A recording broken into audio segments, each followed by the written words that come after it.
Hi welcome to my channel. నమస్తే అండి. ఈరోజు మనం వెనీలా ఐస్ క్రీమ్ తయారు చేసుకోబోతున్నాం. అన్నీ మనకి ఇంట్లో ఉండే వాటితోనే చాలా ఈజీగా క్రీమీగా చాలా టేస్టీగా ఉంటుందండి. ఎలా చేయాలో ప్రాసెస్లోకి వెళ్దామా.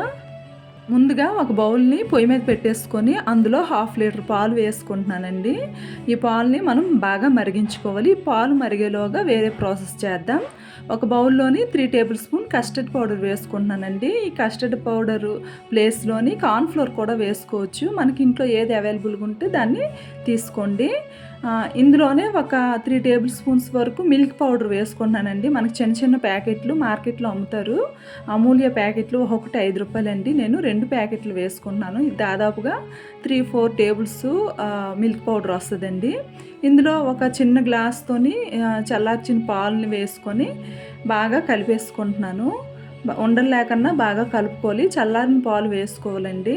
వేసుకొని బాగా ఉండలు లేకుండా కలిపేసుకొని మనం ముందుగా మరిగించుకుంటున్నాం కదా పాలు, అందులో మనకి స్వీట్నెస్ తగ్గట్టుగా పంచదార వేసుకోవాలండి. నాకు ఒక 5 స్పూన్ల వరకు పడింది ఈ పంచదార. ఒకసారి మనం టేస్ట్ చూసుకొని కావాలి ఇంకా స్వీట్ కావాలంటే వేసుకోవచ్చు. దీన్ని బాగా మరిగించుకొని ఇందులో మనం ముందు కలిపేసుకున్న కస్టర్డ్ పౌడర్ని కూడా ఇందులోని ఉడికించుకోవాలండి. ఉడకపోసేసుకోవాలి. ఇది ఉండలు లేకుండా చక్కగా కలుపుకుంటూ బాగా ఉడికించుకోవాలి. ఒక 2 మినిట్స్ ఉడికించుకొని స్టవ్ ఆఫ్ చేసేయాలి. చూడండి, ఈ కన్సిస్టెన్సీ వస్తే సరిపోతుంది. మరి మనకి ముద్దగా వస్తే ఐస్ క్రీమ్ బాగోదండి. పలచగా ఉంటేనే బాగుంటుంది. ఇందులోని వెనీలా ఎసెన్స్ వేసుకుంటున్నానండి. 1 టేబుల్ స్పూన్ వరకు వేసుకోండి. ఒకసారి కలిపేసి ఇందులో ఫ్రెష్ పాలమీగడండి. మనం 2-3 రోజులు తయారు చేసుకునే పాలమీగడ మాత్రమే వేసుకోవాలి. స్టాక్ ఉన్నదైతే బాగోదు. ఒకవేళ పాలమీగడ ఇంట్లో లేకపోతే క్రీమ్ కూడా వేసుకోవచ్చండి. మిల్క్ క్రీమ్ ఉంటుంది కదా మార్కెట్లో మనకు దొరుకుతుంది. అది కూడా వేసుకొని మనం మిక్సీ జార్లో వేసుకొని ఆపి మిక్సీ పట్టేసుకొని దీన్ని ఒక బౌల్లో వేసేసుకొని ఒక 3 అవర్స్ ఫ్రిడ్జ్లో పెట్టుకుంటే సరిపోతుందండి.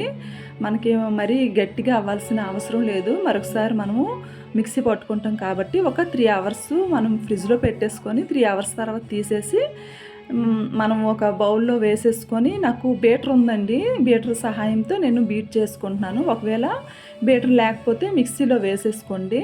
మిక్సీలో వేసేసుకొని ఒక్కసారి ఫుల్ హై స్పీడ్లో పెట్టే కన్నా చాలా చిన్న స్పీడ్లో పెట్టేసుకొని ఆపుతూ మిక్సీ కొడుతూ అలా ఆపి అలా మిక్సీ పట్టేసుకోవాలండి.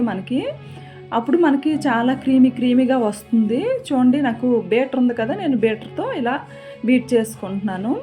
ఇది మనం బీట్ చేస్తే ఇంకొంచెం ఎక్కువ పొంగుతుందండి. మనం మిక్సీలో వేసుకున్నా పర్లేదు, కాకపోతే ఆపి మిక్సీ చేయాలి.